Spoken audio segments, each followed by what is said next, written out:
Hello বন্ধুরা, তোমাদের সাথে অনেক দিন পরে একটা নতুন ভিডিও নিয়ে চলে এসেছি।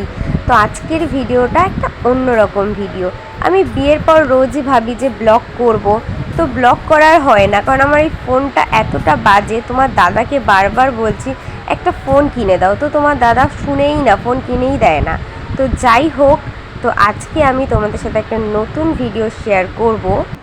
তো গতকাল আমরা দীক্ষা নিয়েছিলাম, মানে তোমার দাদা আর আমি।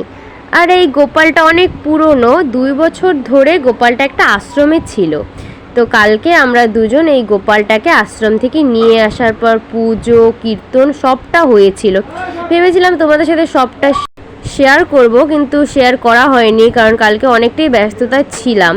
তো আজকে ভাবলাম সকাল সকাল যখন স্নান করে পুজো দিচ্ছি আর গোপালকে, নতুন গোপাল, তো আমার এই ছোট্ট ঠাকুর ঘরে ওকে বসালাম, তো ভাবলাম তোমাদের সাথে একটু শেয়ার করি, তাই আর কি। তো গোপালকে আমি গঙ্গা জল, অগ্রু, তুলসী পাতা, ঘি, মধু সব দিয়ে স্নান করিয়ে ভালো করে নিলাম।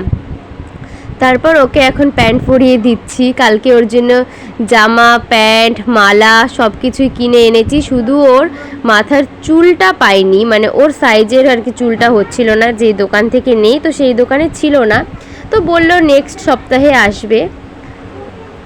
তোমার দাদা আগে এই ঠাকুরগুলো সবগুলোই পুজো করতো একা। তোমরা হয়তো জানো না, আমার শাশুড়ি আমাদের সাথে থাকে না, উনি থাকে নিগমনগরে ওনার বাড়িতে, আর আমরা থাকি দিনহাটায় আমাদের বাড়িতে। তো যাই হোক, তোমার দাদাই এই ঠাকুরগুলো পুজো করতো। তো তারপর এখন যেহেতু আমি চলে এসেছি, তো আমি পুজো করছি। আর এই গোপালটা আমার ঠাকুমা শাশুড়ি, তো তার জন্যই তোমার দাদা একা পারতো না এই গোপালটাকে সামলাতে, তার জন্যই আশ্রমে দিয়েছিল।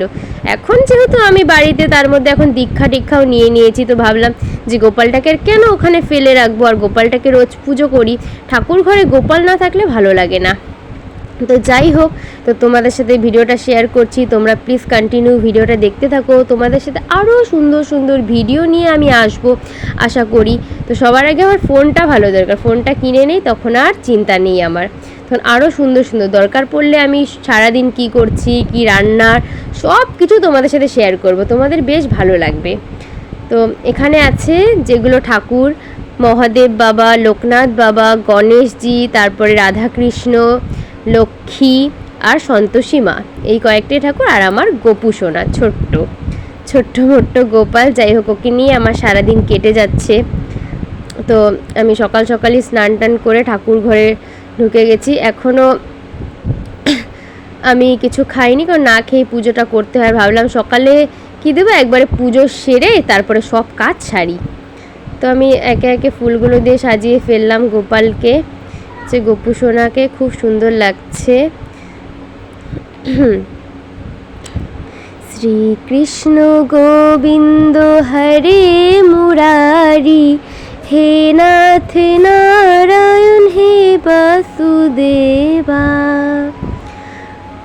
হরে কৃষ্ণ কৃষ্ণ কৃষ্ণ হরে হরে, হরে রাম রাম রাম হরে হরে। এরপর আমি পুজো শেষ করে প্রসাদ নিবেদনও শেষ। সবাইকে ভালো রাখো, তোমরাও একটু ঠাকুরের কাছে প্রণাম করে নাও, যা চাওয়ার চেয়ে নাও। আশা করি সবার মনোকামনা পূর্ণ করবে আমার গোপু সোনা। তোমরা এই গোপালের জন্য একটা লাইক করে দাও প্লিজ, আর কমেন্ট করে জানাও আমার গোপাল কেমন হয়েছে, কতটা সুন্দর। টাটা।